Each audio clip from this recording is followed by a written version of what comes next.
Tidak ada sesuatu yang lebih besar pengaruhnya di sisi Allah selain doa. Doa itu adalah senjata kekuatan dari orang-orang beriman.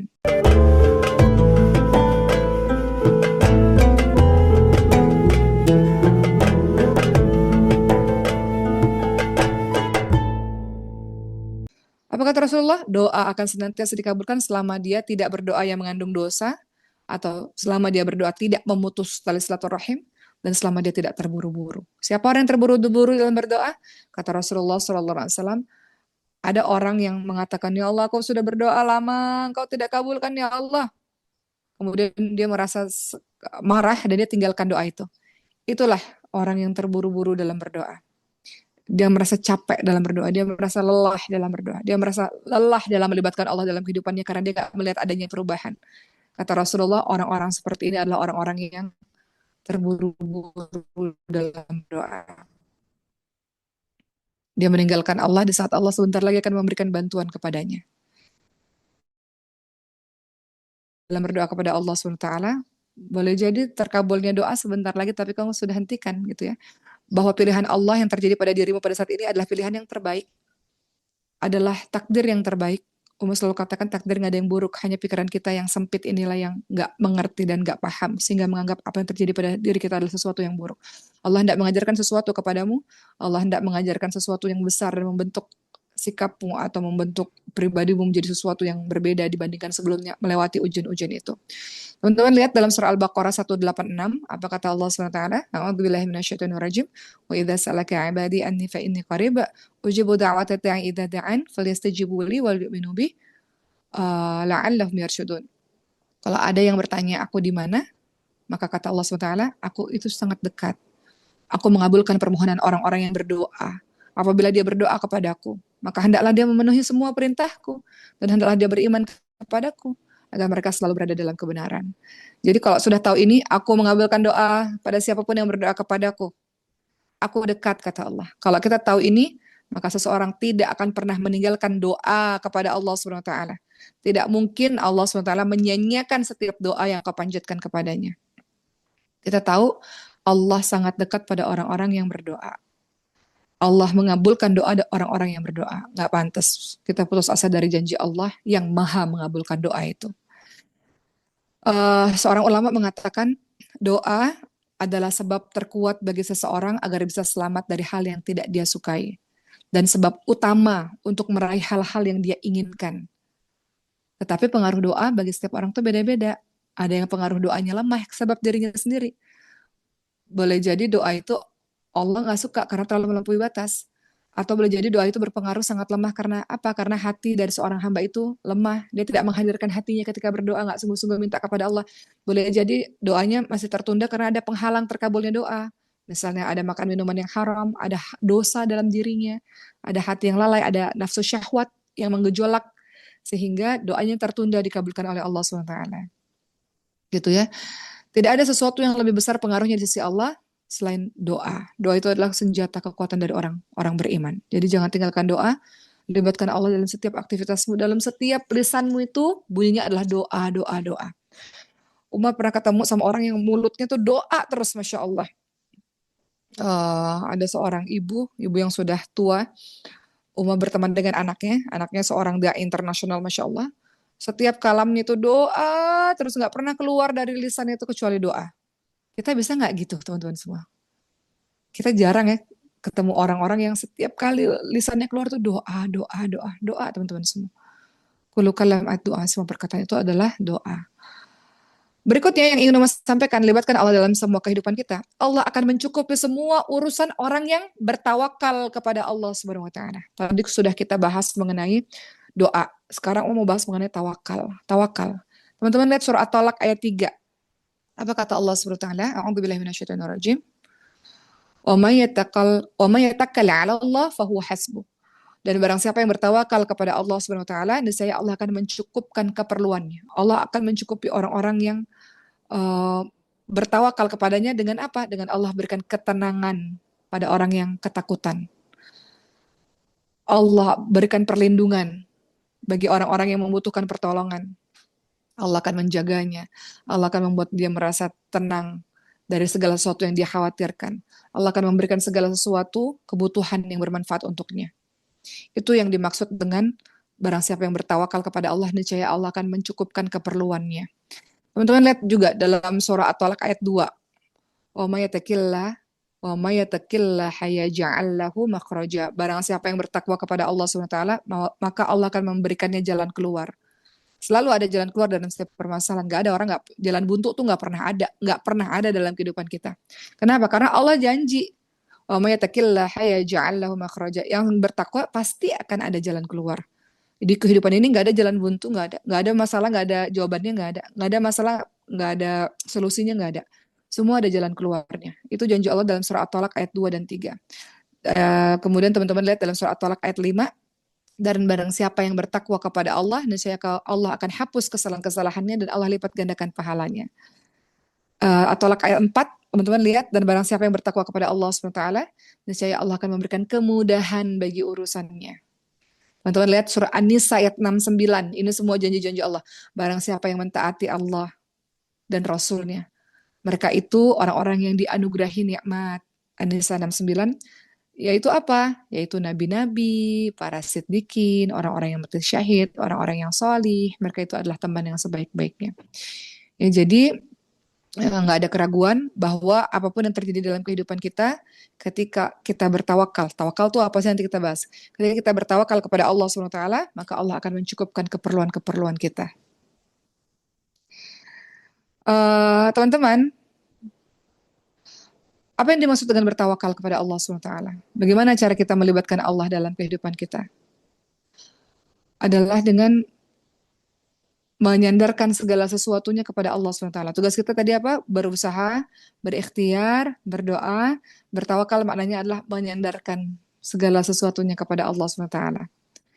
Menyandarkan segala sesuatu, apa urusan-urusan kita kepada Allah SWT. Kita menyerahkan kepada Allah SWT. Bertawakal itu bukan bermakna nggak ngapa-ngapain gitu ya. Nggak ngapa-ngapain kemudian Allah bantu, enggak. Bertawakal itu, konsep tawakal itu adalah bagaimana kita menyandarkan diri kita kepada Allah SWT. Bagaimana kita menyerahkan segala urusan kepada Allah SWT. Jadi dalam tawakal itu ada ikhtiar, ada doa, teman-teman semua. Dalam tawakal ada ikhtiar dan ada doa. Nggak ada orang-orang yang dalam kehidupan ini cuman berdoa aja, nggak berikhtiar, nggak. Nggak ada orang-orang yang bisa mendapatkan segala sesuatu dalam kehidupan ini, berusaha aja nggak berdoa, nggak bisa. Jadi tawakal mengandung dua hal. Yaitu apa? Di dalamnya ada yang namanya ikhtiar, di dalamnya ada yang namanya doa. Gitu ya. Baik, teman-teman yang dirahmati oleh Allah SWT, Umar hanya ingin menyampaikan pada kesempatan pada kali ini, apapun yang teman-teman inginkan dalam kehidupan teman-teman, segala apapun itu, konsepnya adalah dengan berdoa, ikhtiar, tawakal. Ada tiga hal yang kita bahas pada hari ini ya. Doa, ikhtiar, dan tawakal. Tadi kita sudah bahas doa sedikit, kemudian Umar bahas tentang konsep tawakal yang sebenarnya, di mana kita menyandarkan kepada Allah SWT, maka dengan itu engkau akan merasa hidupmu akan lebih mudah. Dan kalau engkau nggak mendapatkan apa yang engkau inginkan, maka engkau tidak akan merasa berduka cita dengan itu. Kenapa? Karena tawakal. Tugasku adalah berdoa dan berikhtiar sampai titik darah penghabisan. Adapun kalau kata Allah itu nggak ditakdirkan untukku, ya sudah. Tawakal, konsep tawakal. Tugasku adalah berdoa dan berikhtiar secara maksimal. Kalau kata Allah SWT memang nggak boleh untuk pada saat ini, ya udah, itu tawakal. Teman-teman lihat dalam surah Al-Baqarah 216 kata Allah, wa asa an takrahu syai'an wa huwa khairul lakum wa asa an tuhibbu syai'an wa huwa syarrul lakum wallahu ya'lamu wa antum la ta'lamun. Boleh jadi apa yang kamu tidak suka itu justru yang paling baik untuk kamu. Itu tawakal, terserah engkau ya Allah. Boleh jadi apa yang engkau tidak suka itu baik untuk kamu. Boleh jadi apa yang kamu suka dan kamu inginkan justru itu nggak baik buat kamu. Kata Allah, jangan dulu, jangan dikasih sekarang, itu nggak baik untuk dirimu. Konsep tawakal membuat kita akhirnya berpandangan positif terus dalam kehidupan ini. Berhusnudzon terus dalam kehidupan ini. Itu konsep tawakal. Tapi kalau nggak ada tawakal, semua akan terasa berat, semua akan terasa jadi beban, semua akan terasa sulit, semua akan terasa menyedihkan. Kita merasa kita ini yang paling sedih kehidupannya di dunia ini dibandingkan dengan orang-orang lain. Bahkan sebagian teman mengatakan nggak mau ngeliat Instagram, benci ngeliat kebahagiaan orang lain karena kehidupanku nggak seperti kebahagiaan orang lain, hasad dan sebagainya. Ya, jadi minta kepada Allah SWT, ya Allah, kayak sekarang nih, Masih ada waktu loh teman-teman buat persiapan kurban. Teman-teman bilang nggak ada duit dan segala macam, minta aja sama Allah. Allah bisa kasih kok. Entah gimana caranya tiba-tiba Allah mudahkan kita untuk bisa beribadah kurban. Ibadah terbaik di bulan Dzulhijjah itu selain haji adalah kurban. Jadi jangan tinggalkan ibadah kurban itu teman-teman semua. Minta segala sesuatunya kepada Allah SWT. Umum mau cerita sedikit ya teman-teman semua. Dalam kehidupan ini betapa dahsyat dan pentingnya itu zikir pagi dan petang ya. Kenapa? Karena zikir pagi petang itu yang sudah dilakukan teman-teman di pesantren itu mengandung kumpulan-kumpulan zikir yang diajarkan Allah dan Rasulnya dalam Quran maupun Sunnah. Yang sederhananya teman-teman jangan tinggalkan zikir pagi dan petang itu. Zikir pagi itu dibacanya kapan? Setelah sholat subuh. Zikir petang itu dibacanya kapan? Setelah sholat asar. Kenapa? Karena ketika engkau membaca zikir petang, maka engkau akan dilindungi sampai pagi. Ketika engkau baca zikir pagi, engkau dilindungi sampai petang. Dan itu sangat berasa pengaruhnya, terutama teman-teman yang terkena ain atau terkena sihir. Uma agak sedikit, karena ini ada yang nanya tadi tentang apa zikir-zikir yang dibaca itu apa aja. Jadi Uma ingin menyampaikan betapa zikir itu penting untuk teman-teman baca. Terutama teman-teman, Uma ingin menyampaikan terutama untuk teman-teman jangan sampai nggak hafal surah Al-Baqarah ya. Dari sekarang Uma ingin menyampaikan pada teman-teman yang di luar pesantren, surah Al-Baqarah itu surah yang wajib, bukan wajib ya, yang sangat utama untuk teman-teman hafal dan teman-teman baca untuk perlindungan pada diri teman-teman semua.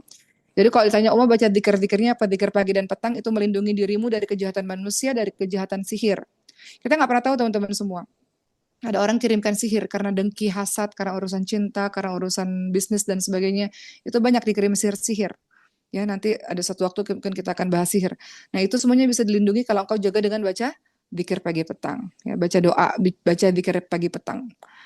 Um, apa aja yang teman-teman bisa baca? Apapun teman-teman bisa baca dalam zikir pagi petang. Tentu saja ada Al-Fatihah, ada trikul ya, qul a'udzu birabbil nas, qul a'udzu birabbil falaq, qul huwallahu ahad. Teman-teman tahu surat perlindungan itu surah Al-Falaq. Al-Falaq itu kalau teman-teman baca salah satunya di dalam surah Al-Falaq itu melindungi teman-teman dari kejahatan manusia dan dari kejahatan para penyihir. Itu teman-teman baca. Ayat kursi teman-teman baca. Ya, kemudian kalau umum pribadi Uma senang dengan doanya Nabi Yunus alaihissalam, la ilaha illa anta subhanaka inni kuntu minadh dhalimin. Kenapa? Karena dalam zikirnya Nabi Yunus alaihissalam itu dalam surah Al-Anbiya ayat ke-80 eh 87 kalau nggak salah 87. La ilaha illa anta subhanaka inni kuntu dzalimin. La ilaha illa anta subhanaka inni kuntu minadh dhalimin itu mengandung 3 hal. Pertama, tauhid. Zikir yang afdol itu adalah di dalamnya mengandung perkara-perkara tauhid. La ilaha illa anta. Kita mengakui tidak ada Tuhan selain Allah SWT. Subhanaka, kita puji-puji Allah. Jadi sebelum kita minta segala sesuatu, kita memuji Allah dalam setiap keadaan. Nabi Yunus alaihissalam dalam keadaan yang sangat susah, dalam keadaan yang sangat sedih, dalam perut ikan, gelap, di lautan, malam hari, nggak ada yang bisa tolong. Dalam kehidupan kita ngerasa nggak ada orang yang ngertiin saya, nggak ada orang yang bisa tolong saya. Maka akui Allah sebagai satu-satunya Tuhan. Kemudian yang kedua adalah puji-puji Allah dalam setiap keadaan. Subhanaka inni kuntu minadh dhalimin, dan akui bahwa kita orang berdosa. Kita orang yang banyak salah kepada Allah SWT. Maka dalam kalimat doa Nabi Yunus alaihissalam itu mengandung 3 poin utama, perkara tauhid, memuji-muji Allah dalam setiap keadaan, dan juga mengakui bahwa diri kita adalah seorang pendosa. Dan lihat bagaimana Allah memberikan jalan keluar kepada Nabi Yunus alaihissalam. Jadi itu salah satu doa dari sekian banyak doa yang teman-teman bisa baca untuk memberikan jalan keluar dalam kehidupan teman-teman. Walaupun banyak tentu saja doa-doa lain yang teman-teman bisa baca gitu ya. Semua orang punya zikir favoritnya masing-masing ya teman-teman ya. Jadi silakan, yang paling baik adalah zikir-zikir yang diajarkan oleh Allah dan Rasulnya. Tapi kalau untuk Uma pribadi, Uma baca kalimat la ilaha illa anta subhanaka inni kuntu minadh dhalimin itu juga termasuk pada saat Uma pernah cerita Uma melahirkan dan ngerasa kayaknya Uma meninggal di situ karena udah nggak bisa bernafas lagi. Uma baca la ilaha illa anta subhanaka inni kuntu minadh dhalimin, dan ternyata Allah SWT menyelamatkan kehidupan Uma pada saat itu. Jadi itu salah satu doa dari sekian banyak doa atau zikir yang teman-teman bisa baca. Selebihnya teman-teman bisa baca zikir pagi petang, jangan tinggalkan karena teman-teman akan aman selama teman-teman baca zikir pagi petang. Teman-teman nggak akan kena sihir, teman-teman nggak akan kena ainnya orang gitu ya. Baca itu.